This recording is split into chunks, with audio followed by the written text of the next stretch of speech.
feel like I really understand that we have a responsibility to change the narrative around what we are delivering to young people in the classroom. But I would describe the actual day-to-day learning side of things very challenging. He was engaged to another woman, had already welcomed a son with her, and was still legally unmarried to that fiancée when reports first placed him at the side of a British princess.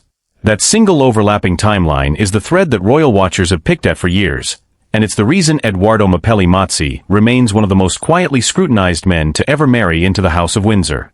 He doesn't shout. He doesn't court headlines the way some in-laws of the monarchy have.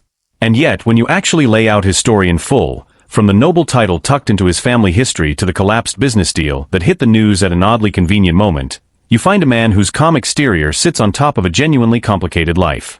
Start with the name itself. Edoardo Mapelli Mozzi sounds like it belongs on a Renaissance-era portrait rather than a modern London businessman, and that's not an accident of branding. According to reporting from outlets including Tatler and Hello magazine, his family holds a hereditary Italian title, Count of the Kingdom of Italy, granted in the early 20th century under King Victor Emmanuel III. Italy formally abolished the legal recognition of noble titles after the monarchy fell in 1946, but that has never stopped families like the Mapelli Mozzis from continuing to use the name privately, the way old European families often do. Genealogical research cited in several profiles traces the lineage back centuries, connecting the family to medieval Sicilian nobility. The family still retains a historic property in northern Italy, a centuries-old estate that has since been converted into a boutique retreat. So when people call Edoardo the Count, it isn't tabloid embellishment. It's a fact of his ancestry, one he rarely brings up himself. But titles alone don't explain the man. Educated first at the Dragon School in Oxford and later at Radley College, he went on to earn a master's degree in politics from the University of Edinburgh, according to biographical details published by People magazine and Vanity Fair. By his early 20s he had already founded Bonda Property, a design-forward real estate company aimed at London's wealthiest buyers. Business records and property press coverage, including analysis from Forbes contributors, later noted that by the time he was appearing publicly alongside Princess Beatrice, Bonda had overseen developments collectively worth several $100 million. It was, by any measure, a serious enterprise, not a hobby funded by family money. Still, the company's story hasn't been one uninterrupted success. Property journalists pushed back on Bonda's early marketing language, which described its projects as being in undervalued pockets of London. When one of the firm's developments landed in Notting Hill, among the most expensive postcodes in Britain, critics pointed out that there was nothing undervalued about it at all. And in Australia, a high-profile beachfront project known as the Masthead Ocean Club, linked to Bonda's expansion plans on the Gold Coast, collapsed when the company behind it entered administration. Local and international property outlets covered the fallout as the news broke. At almost the same moment Edoardo was photographed attending a design conference in Palm Beach, an example of timing that observers described as either remarkably unlucky or remarkably poor optics, depending on who you asked. None of that, though, is the part of his story that made headlines for the right reasons.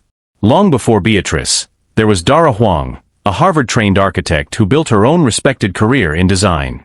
The couple became engaged around 2014, and in 2016 they welcomed a son, Christopher Wolf Mapelli Mozzi, known to everyone as Wolfie. Photographs of the boy circulated widely once his father's relationship with the royal family became public, and profiles in outlets like The Times and Hello described him almost immediately as one of the more beloved unofficial additions to the wider royal circle. But the engagement to Dara ended in 2018. Neither party has ever laid out the specifics publicly, a restraint that royal commentator Camilla Tominey has noted stands in sharp contrast to how most high-profile splits play out in the British press.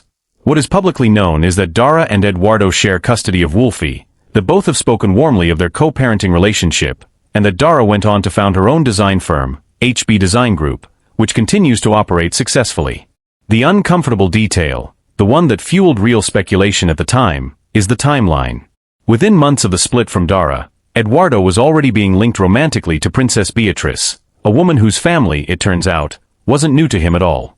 Prince Andrew and Sarah Ferguson had reportedly been close friends of the Mapelli Mozzi family for years before the relationship became public, a connection confirmed by Edoardo's mother, Nikki Williams-Ellis, in a statement she released when the engagement was announced. That statement pointedly noted that her family had known Beatrice for most of the princess's life. In other words, this wasn't two strangers meeting for the first time. It was two people from overlapping social circles whose long friendship shifted into something else once they were both single, sometime around late 2018, months before the press caught on in early 2019. Their public debut as a couple came in March 2019 at a fundraiser at London's National Portrait Gallery, and from there things moved with unusual speed for a royal courtship. By September 2019, during a trip to Italy, Edoardo proposed with a custom ring he had designed himself alongside British jeweler Sean Lean, featuring a floral setting built around a baguette-cut diamond. Buckingham Palace confirmed the engagement that same month, and the couple's official statement was strikingly ordinary for a royal announcement, simply expressing excitement to begin their life together. What should have followed was a grand, televised wedding at the Chapel Royal in St. James's Palace, with a reception planned in the gardens of Buckingham Palace. Instead, two forces intervened almost simultaneously. First came Prince Andrew's now infamous BBC Newsnight interview in November 2019, in which his attempt to explain his friendship with the convicted sex offender Jeffrey Epstein went so badly that he was forced to step back from public royal duties almost immediately. The fallout reshaped how the family approached Beatrice's wedding planning, scaling back what had once been intended as a major public event. Then, just months later, the COVID-19 pandemic shut down public life across Britain entirely, forcing the cancellation of the Chapel Royal ceremony altogether. When Beatrice and Edoardo finally married, on July 17, 2020, it happened quietly at the Royal Chapel of All Saints on the Royal Lodge estate in Windsor, with only close family present and no advance public announcement. And yet, in what several royal historians have called one of the more moving moments of that strange pandemic year, Beatrice wore a dress that had belonged to her grandmother, Queen Elizabeth II, a vintage ivory gown originally created by Norman Hartnell in 1962, along with the same diamond fringe tiara the Queen herself had worn at her own wedding in 1947. Prince Andrew walked his daughter down the aisle but was notably absent from the official wedding portraits released afterward, a detail that royal correspondents including Katie Nicholl described as a deliberate signal that the day belonged to the couple, not to the scandal surrounding her father. Life afterward moved quickly. The couple initially settled into an apartment at St. James's Palace before relocating in 2022 to a converted farmhouse in the Cotswolds, reportedly valued around £3.5 million. Neither Beatrice nor Edoardo holds the status of a full-time working royal, and both maintain outside careers, Beatrice in a corporate role at the technology company Vanity, and Edoardo continuing to run Bonda. Their family expanded twice more. Their daughter Sienna Elizabeth Mapelli Mozzi was born in September 2021, and their second daughter, Athena Elizabeth Rose, arrived prematurely in January 2025, an experience Beatrice later described as frightening enough that she took on a patronage with a charity born, dedicated to reducing preterm birth worldwide. But the family's association with controversy never fully faded. In 2025, newly released documents connected to the ongoing fallout from the Jeffrey Epstein case included a reference to a 2011 phone call in which Beatrice was reportedly present, alongside her mother Sarah Ferguson and a journalist. She was never accused of wrongdoing, and being named in a document is not evidence of misconduct, but in the current climate surrounding her father, even a passing mention was enough to reignite press scrutiny.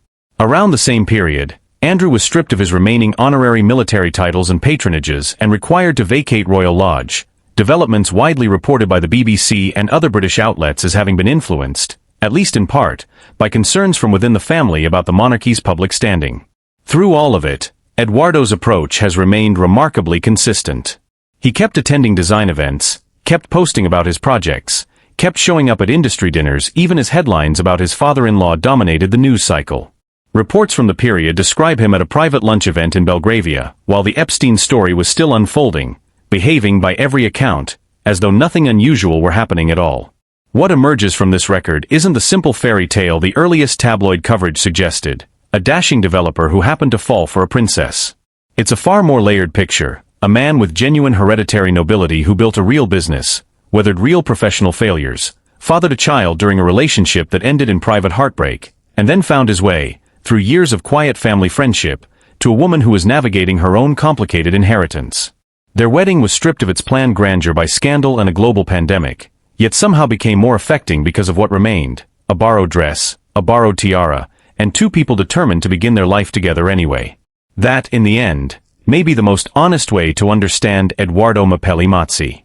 Not as the tabloid caricature of a charming outsider who married his way into privilege, but as someone who has spent years absorbing one crisis after another, a broken engagement, a cancelled royal wedding, a collapsed international deal, a father-in-law's unraveling reputation, and simply kept going.